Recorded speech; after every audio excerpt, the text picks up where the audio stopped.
আগামী 20 তারিখ আদিবাসী কর্মী সমাজের ডাকে যে রেল অবরোধ আছে, রেল টেকা কর্মসূচি, এই কর্মসূচিতে সমাজ হিতাকাঙ্ক্ষী, সমাজ দরদী যারা চায় একটা শোষিত, বঞ্চিত, নিপীড়িত জনজাতি যারা আজ আত্মপরিচিতির জন্য দীর্ঘদিন লড়াই আন্দোলন করে আসছে, তারা যাতে সাংবিধানিক অধিকার এবং আত্মপরিচিতির যে লড়াই, এই অধিকারটা পায়, সেই জন্য এই রেল টেকায় সমাজ হিতাকাঙ্ক্ষী, সমাজ দরদী সবাইকে যোগদান করার জন্য অনুরোধ করছি এবং বাকি যারা এই অবরোধের জন্য বিভিন্ন রকম সমস্যার সম্মুখীন হবে তাদের পাশে ক্ষমা প্রার্থী আমরা।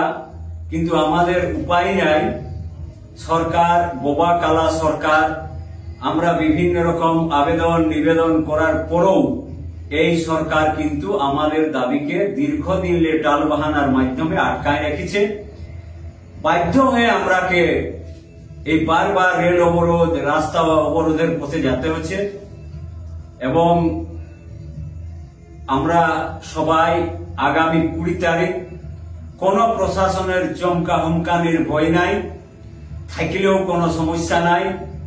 সামাজিক আন্দোলন হোক বা বিভিন্ন যে যত দাবি পূরণ হয়েছে সমস্তটাই কিন্তু সরকার বিভিন্ন রকম ভাবে দমাবার চেষ্টা করে। কিন্তু ইতিহাস বলে যে যারা লড়াই আন্দোলনে থাকে তাদের সাংবিধানিক অধিকার একদিন প্রতিষ্ঠা হবে। আমিও সমস্ত দলবল বা আমরা যারা এখানটা আছি সবাই কিন্তু 20 তারিখ আমাদের স্থানীয় রেল স্টেশনে যে অবরোধ হবে সেইটাই সামিল হব।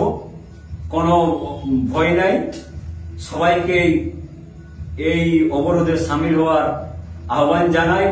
কিছু কিছু লোক যে বিবাদ বা বিতর্ক তৈরি করছে তাদের কাছেও আমার অনুরোধ, এই অযথা বিবাদ না করে আমরা তো চাইছি কারো সংরক্ষণে আমরা কোন রকম হস্তক্ষেপ করব না।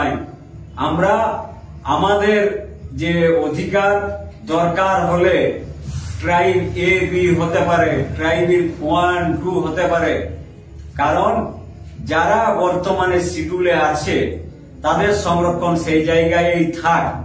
আমাদের জনসংখ্যার অনুপাতে পরবর্তীকালে রাজ্য সরকার সেটা ভাবনা করে আমাদের অধিকার প্রতিষ্ঠা করবে এবং আমাদের স্বাভিমান, ভাষা, সংস্কৃতি, জমি যাবতীয় রক্ষার জন্য এই লড়াইটা আত্মপরিচিতির লড়াই। সেই জন্য বলবো কোন রকম বিভ্রান্ত না হয়ে, বিভ্রান্ত না করে এই লড়াইয়ের সমস্ত স্তরের মানুষকে সহযোগিতা করার আহ্বান জানাই। সবাইকে জোহার।